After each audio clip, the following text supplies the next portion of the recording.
Unit 2 motion దీనికి సంబంధించి కొన్ని ప్రాక్టీస్ క్వశ్చన్స్ అండి. కొన్ని ప్రాక్టీస్ క్వశ్చన్స్ అనేది మనకు డిఎస్సిలో ఏ విధంగా అడగడానికి ఛాన్స్ ఉన్నది అనేది ఇవి కొన్ని చూద్దాం. ఫస్ట్ క్వశ్చన్ చూడండి. Identify the physical quantity which depends on the path taken by a body and is independent of it's direction. So ఇక్కడ ఏమంటున్నానంటే ఈ క్రింది వానిలో ఏ భౌతిక రాశి ఈ క్రింది వానిలో ఏ భౌతిక రాశి వస్తువు ప్రయాణించిన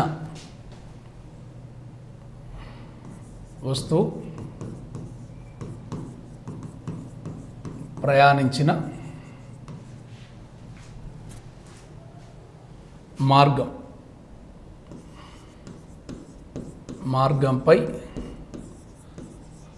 ఆధారపడి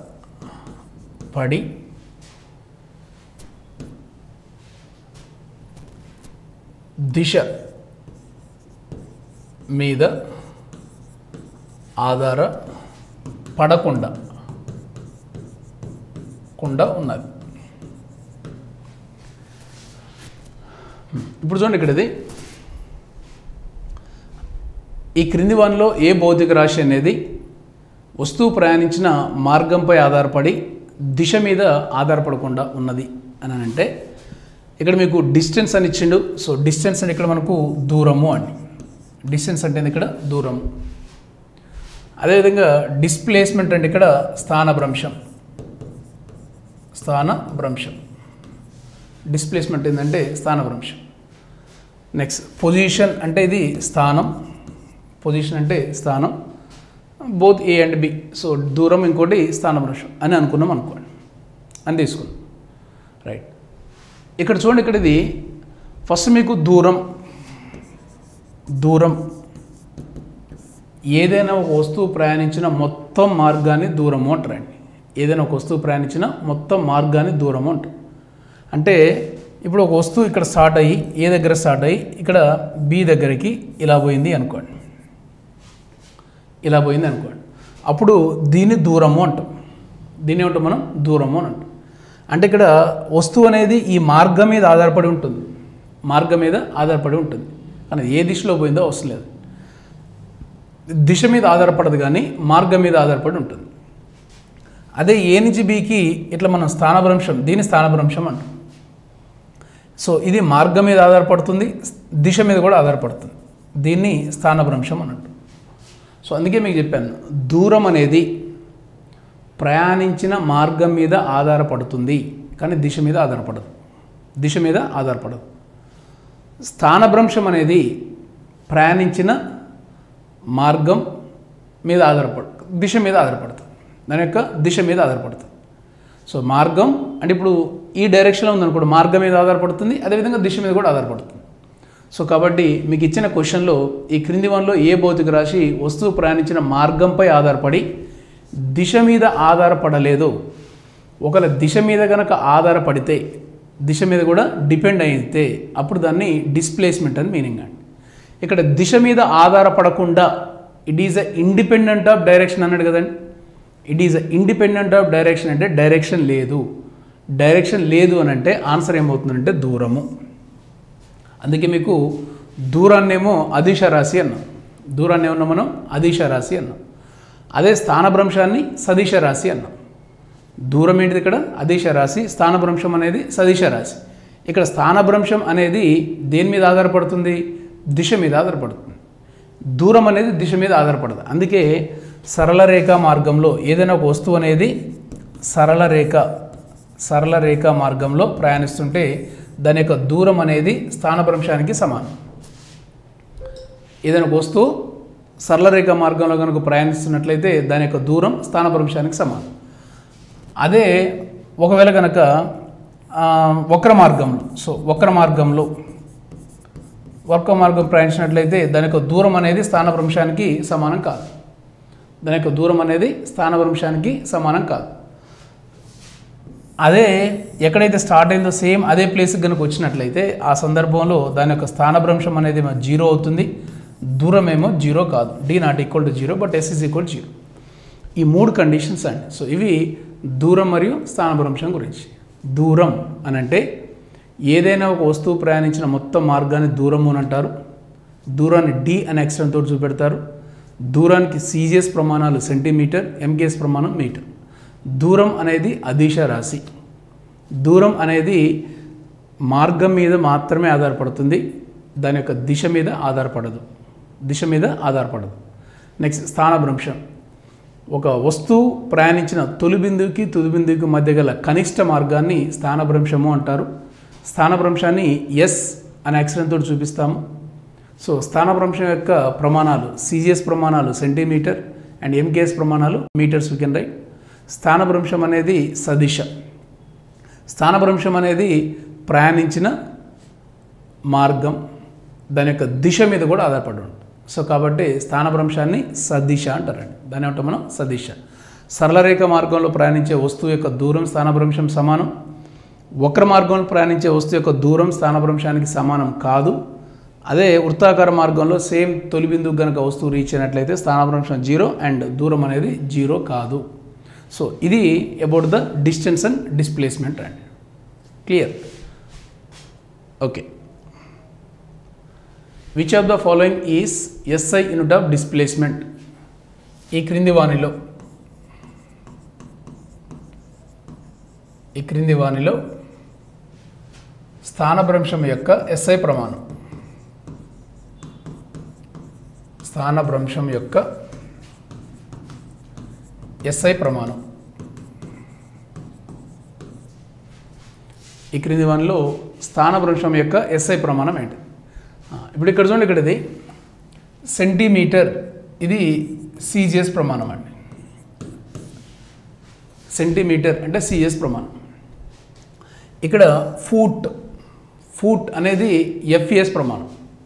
సో ఇదేంటిది? ఇది ఎఫ్పిఎస్. మీకు అదే ఇక్కడ 3 మెథడ్స్ ఉన్నాయండి. ఏంటి అని అంటే పొడవు, అదేవిధంగా ద్రవ్యరాశి, అదేవిధంగా కాలం. పొడవు, ద్రవ్యరాశి, కాలం. Length, mass, time. ఈ లెంత్, మాస్, టైంకి దీని యొక్క సిజిఎస్ ప్రమాణం, అదేవిధంగా ఎంకేఎస్ ప్రమాణం, సో అదేవిధంగా ఎఫ్పిఎస్ ప్రమాణం. సో ఈ విధంగా 3 కేటగిరీస్ ఉన్నాయండి. ఉన్నాయి. CGS, MKS, FPS, right? ఇక్కడ మీకు ఈ ఎంకేఎస్నే nothing but we can say that is a SI. దాన్ని ఎస్ఐ పద్ధతి అని కూడా అంటాం. ఇప్పుడు పొడవు యొక్క సిజిఎస్ ప్రమాణం అంటే సెంటీమీటర్. పొడవు యొక్క ఎంకేఎస్ ప్రమాణం అంటే ఫస్ట్ లెటర్ మీటర్, ఎం అంటే మీటర్. పొడవు యొక్క ఎఫ్పిఎస్ ప్రమాణం, ఎఫ్ అంటే ఫూట్. ఎఫ్ అంటే ఇక్కడ ఇది ఫూట్. నెక్స్ట్ ద్రవ్యరాశి తీసుకుంటే, ద్రవ్యరాశి యొక్క సిజిఎస్ ప్రమాణం జి అంటే గ్రామ్. ద్రవ్యరాశి యొక్క ఎంకేఎస్ ప్రమాణం మాస్ అంటే కిలోగ్రామ్. ద్రవ్యరాశి యొక్క ఎఫ్పిఎస్ ప్రమాణం పి అంటే పౌండ్ అండి. పి అంటే ఇక్కడ ఇది పౌండ్. నెక్స్ట్ కాలం యొక్క సిజిఎస్ ప్రమాణం టైం అంటే సెకండ్. ఎంకేఎస్ ప్రమాణం ఏంటిది? ఇది కూడా సెకండే. నెక్స్ట్ ఎఫ్పిఎస్ ప్రమాణం కూడా సెకండ్. కాలానికి సిజిఎస్ అయినా సెకండే, ఎంకేఎస్ అయినా సెకండే, ఎఫ్పిఎస్ అయినా second weekend. So centimetre, gram second, metre, kilogram second, foot, pound second. So ఇవి పొడవు, ద్రవ్యరాశి, కాలానికి బేసిక్గా మనం చెప్పినది. ఇప్పుడు ఏంటంటే క్రింది వానిలో స్థానభ్రంశం యొక్క ఎస్ఐ ప్రమాణం. స్థానభ్రంశం నథింగ్ బట్ ద పొడవేనండి. స్థానభ్రంశం నథింగ్ బట్ ద పొడవు లేదా దూరం, ఎనీథింగ్. సో పొడవు యొక్క ఎంకేఎస్ ప్రమాణం ఏంది? ఇక్కడ మీటర్. సో కాబట్టి the answer is metre.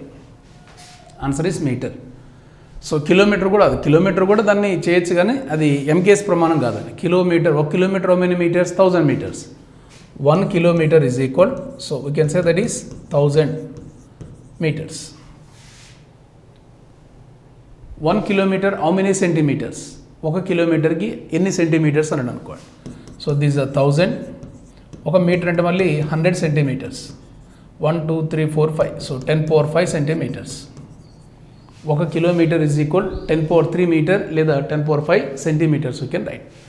So ఇట్లా మీకు ఒక క్వశ్చన్ వస్తే దానికి సంబంధించిన డేటా ఏదైతే ఉంటుందో అవి నేర్చుకుంటూ ప్రాక్టీస్ చేసుకుంటే సో మీకు గుర్తుండడానికి ఎక్కువగా స్కోప్ ఉంటుంది. క్వశ్చన్ మార్చినా కానీ చేయొచ్చు అది రైట్. ఓకే, సో ఇది దీని ఆన్సర్ ఏంది? Which of the following is SI unit of the displacement అని అంటే meter. It is a meter. చూడండి ఇక్కడ, a body moves on a path capital A to C via B as shown in the figure. Find the distance traveled. Find the distance traveled. A body moves on a path A to C via B as shown in the figure. So find the distance traveled. Distance ఎంత travel చేసి. ఇప్పుడు ఇక్కడ చూడండి, ఇక్కడ ఇది ఏ body moves అనే path A to C. ఒక వస్తువు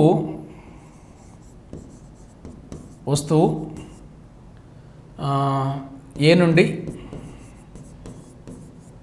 C వరకు B మీదుగా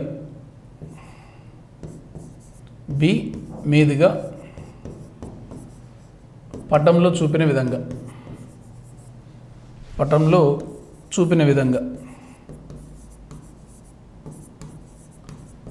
ప్రయాణిస్తే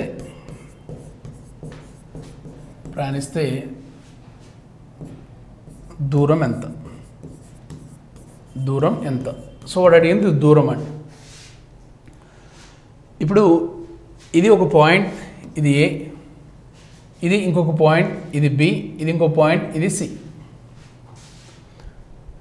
ఏ బాడీ మూవ్స్ అనే path A to C, A నుంచి C వరకు మూవ్ అయింది. Shown in the figure via B. Find the distance. Distance అంటే ఏముందండి, ఇక్కడ డైరెక్టే కదా. ఇప్పుడు A నుంచి B వరకు, B నుంచి C వరకు. ఇప్పుడు ఏమవుతుంది? దూరం D is equal AB plus BC. అంతే, అది ప్రయాణించిన దూరం ఏమవుతున్నది? AB plus BC. AB plus BC is equal ఎంత? AB 10 metres plus BC 5 metres. 10 plus 5 ఎంతది? 15 మీటర్స్. సో కాబట్టి ఆన్సర్ ఎంతది? 15 మీటర్స్. అది ప్రయాణించిన దూరం ఎంత అంటే 15 మీటర్లు. ఓకే, A నుంచి C వరకు B మీదుగా ఒక వస్తువు ప్రయాణిస్తే, అది పటంలో చూపిన విధంగా ప్రయాణిస్తే అది ప్రయాణించిన దూరం ఎంత అంటే A నుంచి B వరకు 10 మీటర్లు ఉంది, B నుంచి C వరకు 5 మీటర్లు ఉంది. సో కాబట్టి ప్రయాణించిన మొత్తం దూరం అంటే 10 + 5 ఇట్ ఈస్ 15 మీటర్స్. ఓకే, ఇప్పుడు ఈ క్వశ్చన్ చూడండి. ఇదే క్వశ్చన్లో ఆ వస్తువు ప్రయాణించిన స్థానభ్రంశం ఎంత అని అడిగింది అనుకోండి. ఇదే క్వశ్చన్లో ఆ వస్తువు ప్రయాణించిన స్థానభ్రంశం ఎంత? ఈ క్వశ్చన్లో ఆ వస్తువు ప్రయాణించిన స్థానభ్రంశం అని అడిగితే, ఇది సరళరేఖ మార్గం కదండి. సరళరేఖ మార్గంలో కండిషన్ ఏంటంటే దూరం ఎంతైతే ఉంటే స్థానభ్రంశం కూడా అంతే ఉంటుంది. సరళరేఖ మార్గంలో దూరం ఎంతైతే ఉంటే స్థానభ్రంశం కూడా అంతే ఉండాలి. సో కాబట్టి ఇక్కడ దూరం అనేది, సో A నుంచి C వరకు దూరం 15 మీటర్లు. కాబట్టి ఇదే కేసులో స్థానభ్రంశం S ఈజ్ ఈక్వల్ కూడా ఏమవుతున్నది? 15 మీటర్స్. స్థానభ్రంశం S is equal 15 metres right. ఒకవేళ క్వశ్చన్లో వాడు A నుంచి Cకి ప్రయాణించి సో ఈ క్వశ్చన్లో వస్తువు అనేది A నుంచి Cకి ప్రయాణించి C నుంచి మళ్ళీ B వరకు వచ్చేసి అయిపోయింది అనుకోండి. దూరం ఎంత? స్థానభ్రంశం ఎంత అడిగింది అనుకోండి. ఇదే క్వశ్చన్లో ఒక వస్తువు A నుంచి B మీదుగా C వరకు ప్రయాణించి మరలా C నుండి Bకి ప్రయాణించి అయిపోయింది. ప్రయాణించిన దూరం ఎంత? స్థానభ్రంశం ఎంత అని అడిగింది అనుకోండి ఈ క్వశ్చన్. అప్పుడు ఏం చెప్పొచ్చు మనం? ఈ పటం నుండి ఒక వస్తువు లేదా ఒక వాహనం A నుంచి B మీదుగా C వరకు ప్రయాణించి మరలా C నుండి B వరకు వచ్చి అయిపోయింది. అప్పుడు ఆ వాహనం ప్రయాణించిన దూరం ఎంత? ఆ వాహనం ప్రయాణించిన స్థానభ్రంశం ఎంత? ఆ వాహనం ప్రయాణించిన దూరం ఎంత? ఆ వాహనం ప్రయాణించిన స్థానభ్రంశం ఎంత? రైట్. సో ఇప్పుడు ఇక్కడ చూడండి, ఇక్కడ ఇది ఇప్పుడు మీకు A నుంచి B మీదుగా C వరకు ప్రయాణించేసింది అనుకోండి. ఫస్ట్ దూరం D is equal A to B AB plus B to C BC, మళ్ళీ C నుంచి B వరకు వచ్చింది కదండి. మళ్ళీ C నుంచి B వరకు వచ్చింది కాబట్టి మళ్ళీ C టు B, మళ్ళీ CB. This we can write. A to B, B to C, C to B. అది ప్రయాణించిన దూరం. అప్పుడు ఏమవుతున్నది, A to B 10 metres plus B to C 5 metres మళ్ళీ C to B again 5 metres. 10 + 5 + 5 it is 20 metres. అది ప్రయాణించిన దూరం ఎంతనంటే 20 metres అని. 20 మీటర్స్. అదే స్థానభ్రంశం ఈజ్ ఈక్వల్ ఏం రాయొచ్చు అంటే మనం స్థానభ్రంశం S ఈజ్ ఈక్వల్ తొలి బిందువుకి తుది బిందువుకి ఎక్కడ స్టార్ట్ అయింది, ఇక్కడ ఏ దగ్గర స్టార్ట్ అయ్యి B మీదుగా C వరకు ప్రయాణం చేసి మళ్ళీ B వరకు వచ్చేసింది. కాబట్టి తొలి బిందువు ఏమో A, తుది బిందువు ఏమో B. సో కాబట్టి ఇంకా ఎడిపోయింది మనకు అవసరం లేదండి. ఏ కాడ స్టార్ట్ అయ్యి B మీదుగా C వరకు ప్రయాణం చేసి మళ్ళీ B వరకు వచ్చేసింది. సో కాబట్టి తొలి బిందువు ఏమో A, తుది బిందువు ఏమో B. ఈ రెండింటి మధ్య డిస్టెన్స్ 10 మీటర్స్ కాబట్టి S ఈజ్ ఈక్వల్ అంటే AB. So is equal 10 metres. ఈ కేసులో స్థానభ్రంశం ఏమో 10 మీటర్స్ అండ్ దూరం ఏమో 20 మీటర్స్. ఆ క్వశ్చన్ లేదు. ఒక క్వశ్చన్ ఇంకా మార్చేసి ఒక వస్తువు ఏ నుండి బయలుదేరి B మీదుగా C వరకు ప్రయాణించి మరలా B మీదుగా Aకి చేరింది అనుకోండి. అప్పుడు ఆ వస్తువు యొక్క దూరం ఎంత, వస్తువు యొక్క స్థానభ్రంశం ఎంత. ఒక వస్తువు, ఒక వాహనం ఏదైనా సరే ఏ నుండి బయలుదేరి B మీదుగా సిని చేరి మరలా వెనుకకు B మీదుగా ఏ అనే పాయింట్ని చేరింది అనుకోండి, ఏ అనే బిందువుని చేరింది అనుకోండి. ఆ వస్తువు ప్రయాణించిన దూరం ఎంత, ఆ వస్తువు ప్రయాణం చేసిన స్థానభ్రంశం ఎంత. సో ఇక్కడ మనకు ఏ నుంచి C వరకు బయలుదేరి మరలా C నుంచి ఏ వరకు వచ్చింది అనుకోండి. అప్పుడు వస్తువు ప్రయాణించిన దూరం ఎంత, వస్తువు ప్రయాణించిన స్థానభ్రంశం ఎంత. చూడండి, ఇక్కడ ఏ నుంచి Cకి బయలుదేరి మళ్ళీ C నుంచి ఏ వరకు వచ్చేస్తుంది. వస్తువు ప్రయాణించిన దూరం అన్నప్పుడు ఏం తీసుకోవచ్చు అంటే మనం ఏ నుంచి C వరకు అంటే AB, A to B plus B to C plus మళ్ళీ C to B ప్లస్ మళ్ళీ B to A. సో ఇదంతా ప్రయాణించిన దూరము అండి. ఇప్పుడు AB అంత 10, BC అంత 5, మళ్ళా CB 5, మళ్ళీ BA it is 10. 10 + 10 20, 25, 5 30. So 30 meters. A దగ్గర బయలుదేరి B మీదుగా Cని చేరి మళ్ళా B మీదుగా ఏ అనే పాయింట్ని చేరితే ప్రయాణించిన దూరం ఎంతనంటే 30 మీటర్స్. ఇప్పుడు ఈ కేసులో ప్రయాణించిన స్థానభ్రంశం ఎంత అని అడిగింది అనుకోండి. అంటే ఏ నుంచి B మీదుగా C వరకు వెళ్ళి మళ్ళా C నుండి B మీదుగా ఏ అనే పాయింట్కి రీచ్ అయితే స్థానభ్రంశం ఎంత. స్థానభ్రంశం చూడండి, ఇక్కడిది బయలుదేరిన స్థానానికి చివరి స్థానానికి మధ్య గల కనిష్ట దూరాన్ని స్థానభ్రంశం అంటాం.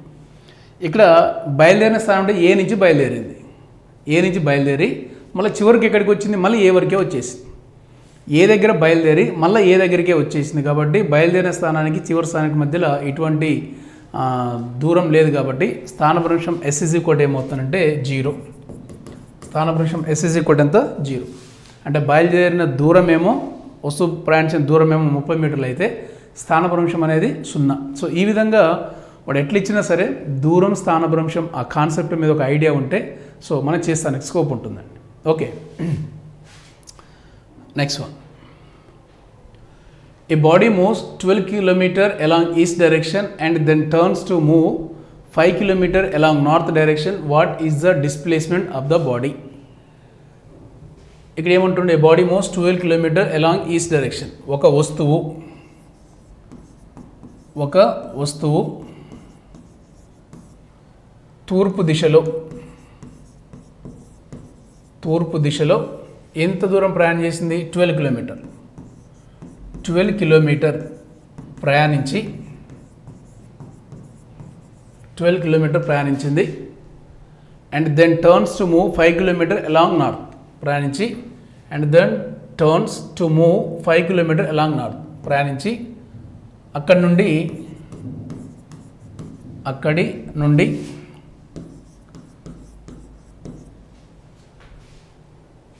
నార్త్ అంటే ఉత్తరం, అక్కడ నుండి ఉత్తరం దిశలో ఎంత 5 kilometres 5 kilometre ప్రయాణించినది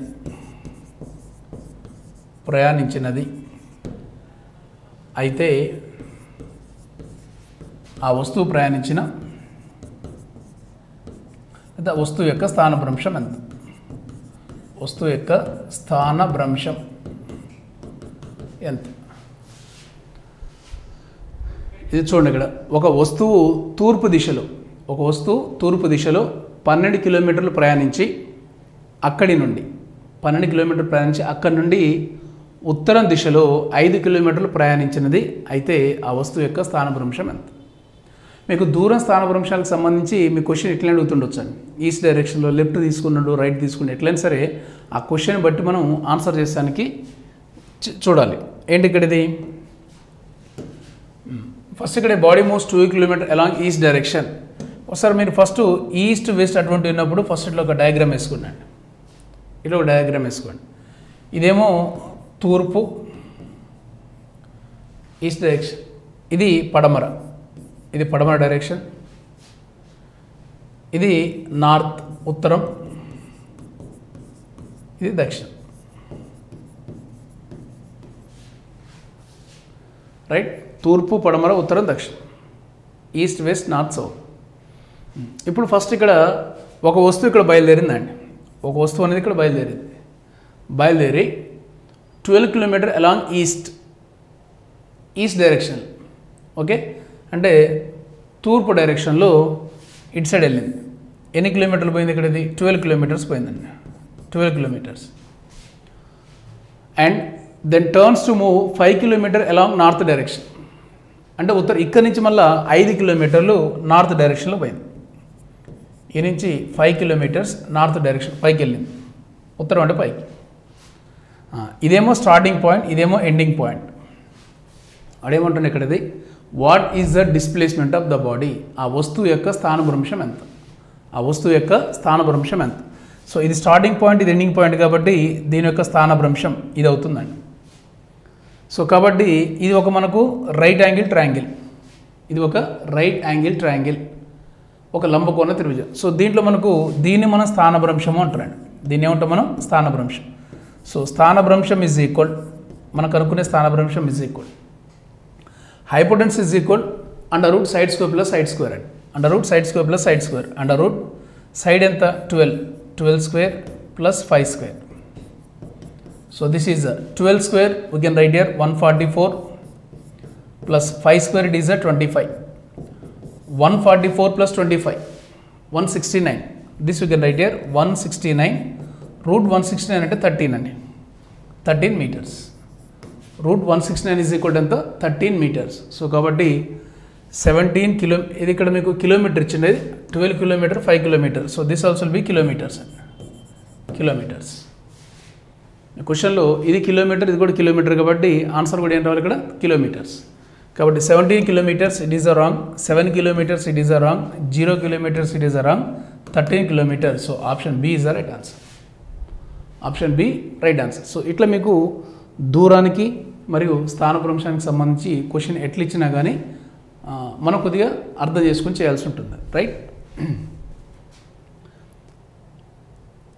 next, a body moves on the path A to C via B and then magnitude of displacement of the body back to here, AB is equal 16 meter and BC is equal 18 meter. Fine. A body moves on a path A to C via B, then the magnitude of displacement of the body back to B ఏంటిది? AB is equal, విడిచింది ఇక్కడ, ఇది A అనుకోండి, ఇది B అనుకోండి. A to B 16 meters, B to C ఇది C 18 meters. Okay, ఏమంటుండే ఇక్కడ? ఏ బాడీ మూవ్స్ అనే path A to C, A నుంచి సి వరకు వయా బి మీదుగా పోయింది. And then the magnitude of displacement of the body back to B. Okay, so అది question wrong ఉన్నట్టుంది. అది మీరు ఇక్కడ చూడండి, ఇక్కడ క్వశ్చన్ ఏదనంటే ఒక వస్తువు, సో టేక్ హియర్, ఒక వస్తువు ఏ నుండి బి మీదుగా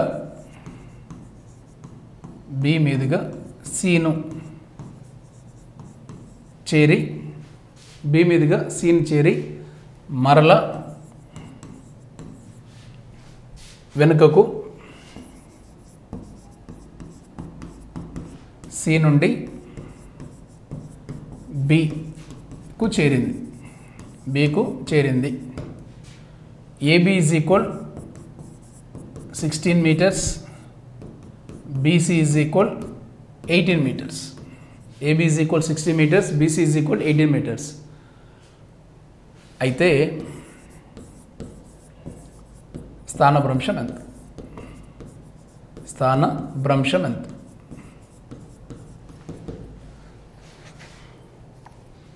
ఏ దగ్గర స్టార్ట్ అయ్యి బి మీదుగా సిని రీచ్ అయిందండి, సి నుంచి మళ్ళీ బి పాయింట్ని రీచ్ అయింది. సో దీంట్లో దాని యొక్క స్థానభ్రంశం ఎంత అని అడిగింది, దూరం కాదు, స్థానభ్రంశం ఎంత. ఇక్కడ మనకు స్థానభ్రంశం ఎంత అన్నప్పుడు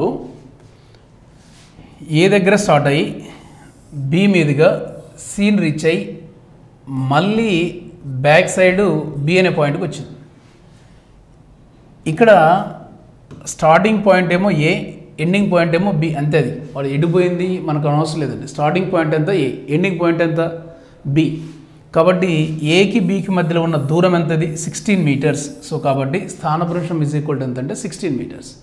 కాబట్టి the displacement of the body back to B వరకు వచ్చినప్పుడు మళ్ళీ ఆ వస్తువు యొక్క స్థానభ్రంశం ఎంత అంటే 16 meters. 52 meter wrong, 34 meter wrong, 18 meter wrong. The answer is 16 meters.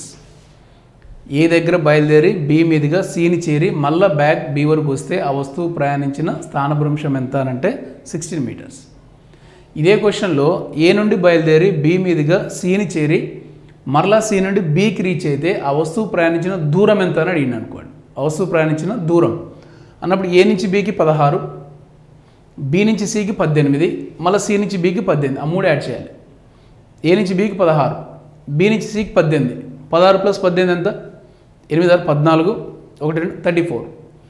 34 మళ్ళీ సి నుంచి బికి 18, 34 + 18, 34 + 18 ఎంత అవుతుంది? 8 + 4 12, 3 + 1 4 + 2 5 52. అంటే ప్రయాణించిన దూరం ఏమో 52 మీటర్లు, ప్రయాణించిన స్థానభ్రంశం ఏమో 16 meters. ఇక్కడ 52 మీటర్లు అనేది ఆ వస్తువు ప్రయాణించిన దూరం, స్థానభ్రంశం ఎంత? 16 meters. సో ఇట్లా ఆ క్వశ్చన్ అడిగే విధానాన్ని బట్టి మనం దూరం మరియు స్థానభ్రంశాన్ని కనుక్కుంటామండి, రైట్.